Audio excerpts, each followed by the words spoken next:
Halo teman-teman, kali ini Rancang Bangun ingin membahas terkait perhitungan daya dukung tanah atau DDT, pondasi dangkal atau shallow foundation menurut Meyerhof dengan menggunakan Excel.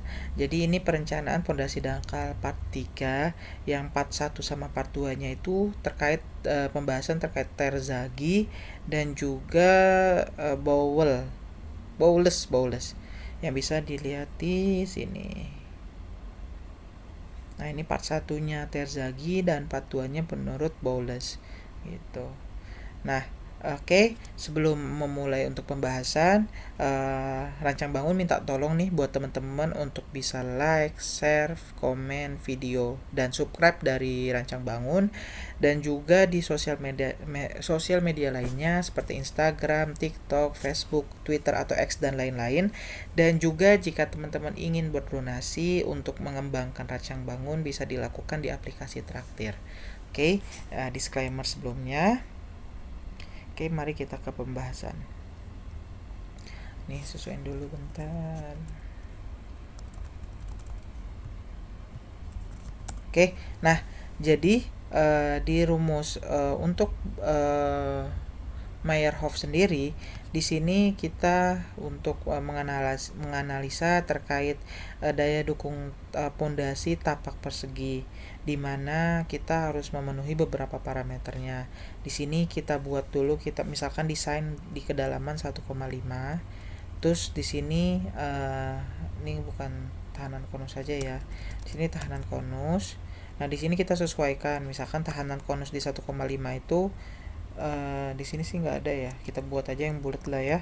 1,4 misalkan. 1,4. Di sini tahanan konusnya juga yang 1,4 sebesar 10.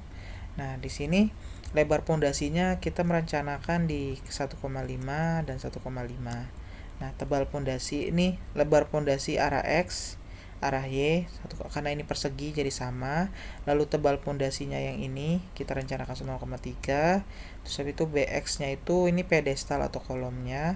Kita rencanakan di 0,3 dan 0,3 gitu.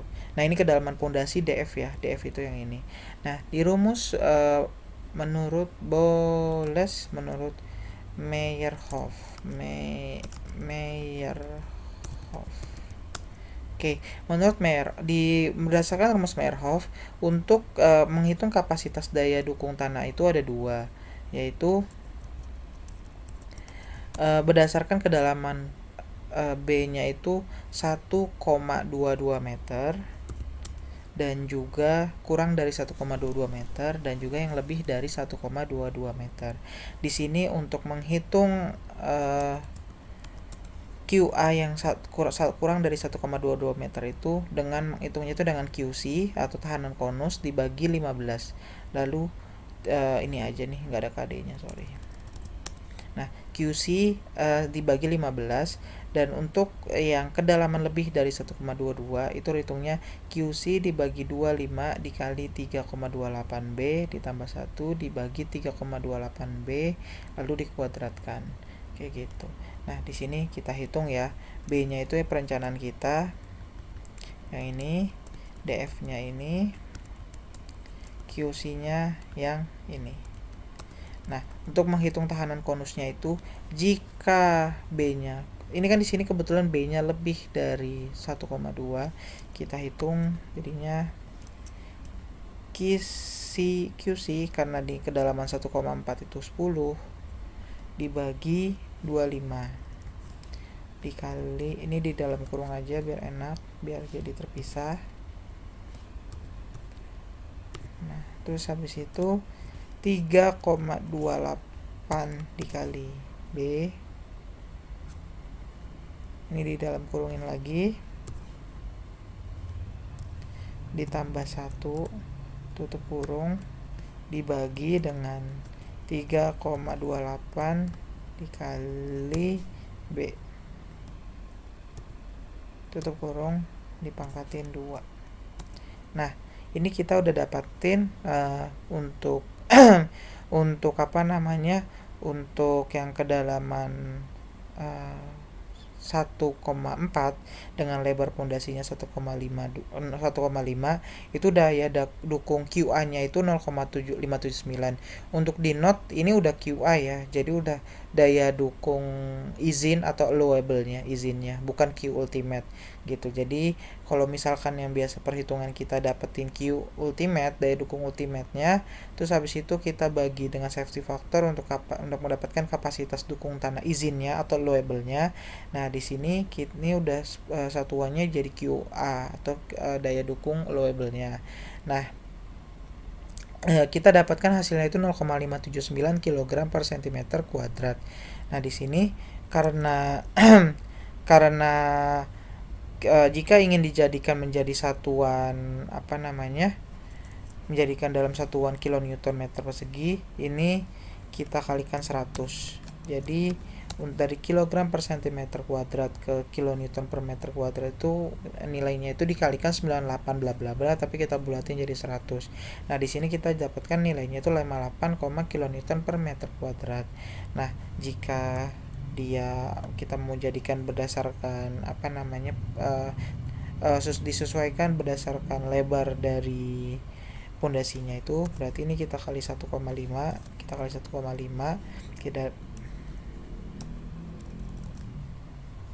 nah ini kita dapetin kilonewton. Nah, ini hasilnya.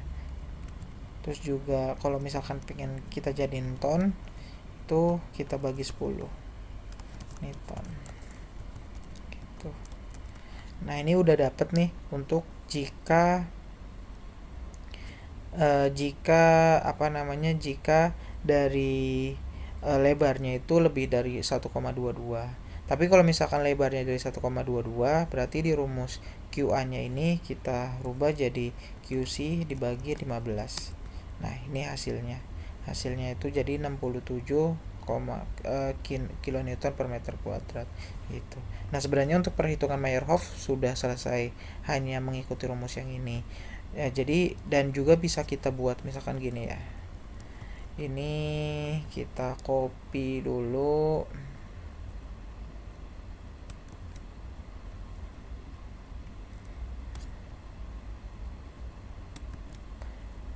Oke. Nah, ini kita nggak mungkin ya sampai kedalaman kayak gini. Ini sampai 3 meter aja lah kita batasi. Jadi ini nggak perlu.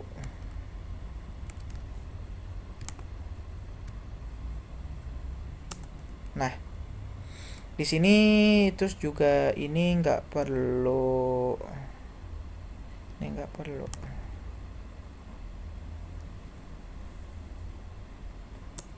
Salah. Oke. Nah, di sini kita copy, kita buat QA. Kita dapetin daya dukung izinnya. Ini jadi kayak bisa kita buat semacam table gitu buat menyesuaikan. Ini langsung ini sebenarnya QC ini perhitungan dari ini sih. Jadi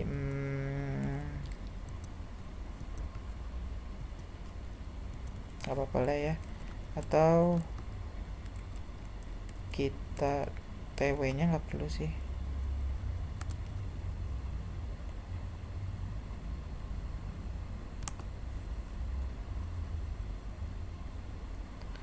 Oke.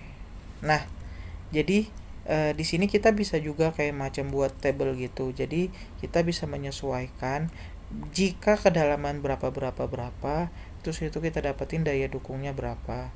Nah, di sini yang perlu di note adalah kita itu harus menyesuaikan untuk kedalaman yang kurang dari 1,22 meter itu kita pakai masih rumusnya ini, dan jika lebih dari 1,22 meter kita menggunakan rumus yang ini. Jadi di sini kita bisa hitung nih. Nah, kan rumusnya QC dibagi 15 ya.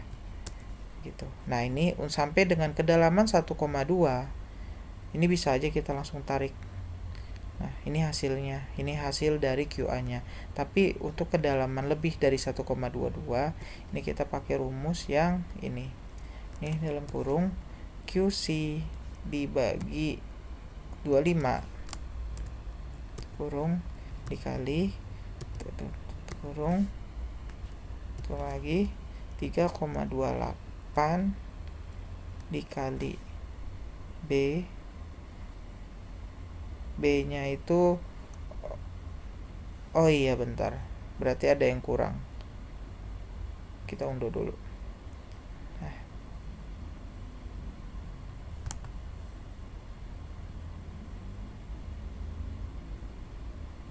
Right.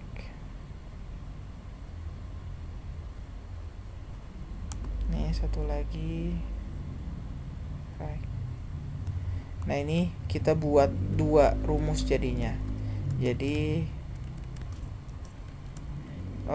gini aja deh.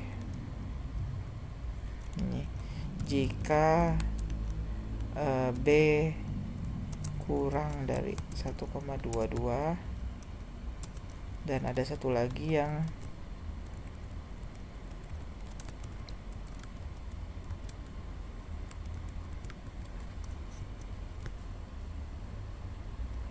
ini lebih dari 1,22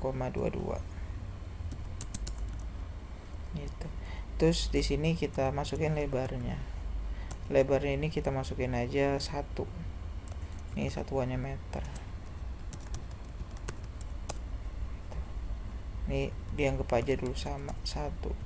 Lebar pondasinya semuanya sama 1. Dan ini juga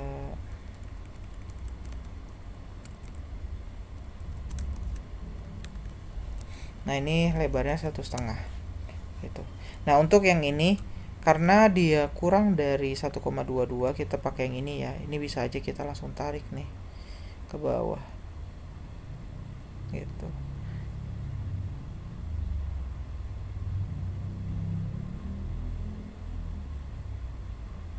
Nah ini labelnya kita dapetin.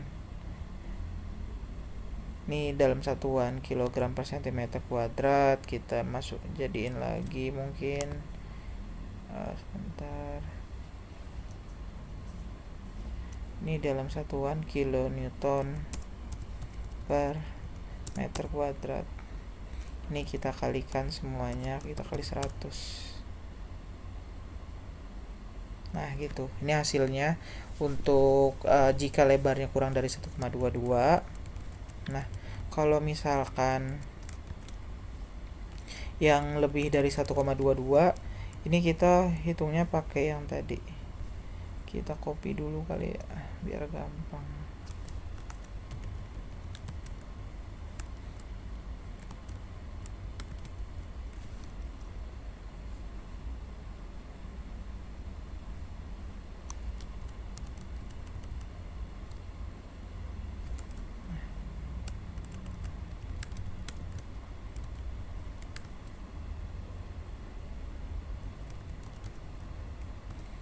Oke. Nah, untuk yang ini yang lebih dari 1,22 kita hitung. Jadi dalam kurung QC dibagi 25 tutup kurung dikali dalam kurung 3,28 dikali B nya tutup kurung ditambah 1 tutup kurung terus habis itu dibagi buka kurung 3,28 tutup kurung dipangkatin 2.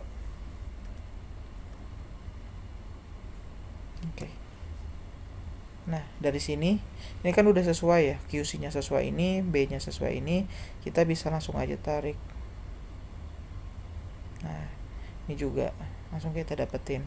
Nah ini udah dapetin QA kilogram per cm kuadrat dengan lebarnya yang lebih 1,22 dan juga ini dengan satuan kilogram per cm kuadrat dan kilonewton per meter kuadrat.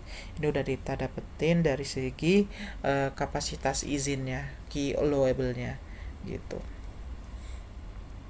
Ya bisa, dan ini bisa dilihat perbedaannya ya dengan lebar yang satu dan lebarnya yang lebih dari 1,22 itu tentunya secara kapasitas daya dukungnya pasti lebih besar. Kenapa? Ketika kita melakukan perhitungan yang lebarnya kurang dari 1,22, itu kita hanya mempertimbangkan nilai QC gitu. Jadi kalau misalkan jadi dia itu hanya dipengaruhi dari nilai QC-nya.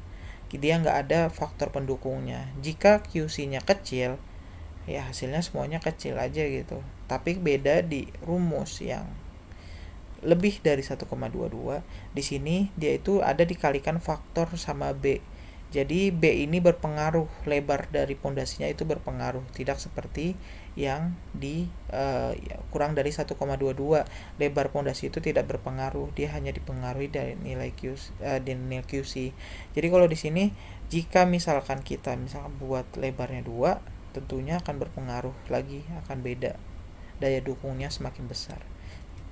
Kurang lebih demikian untuk pembahasan terkait daya dukung pondasi dangkal dengan menggunakan rumus Meyerhof.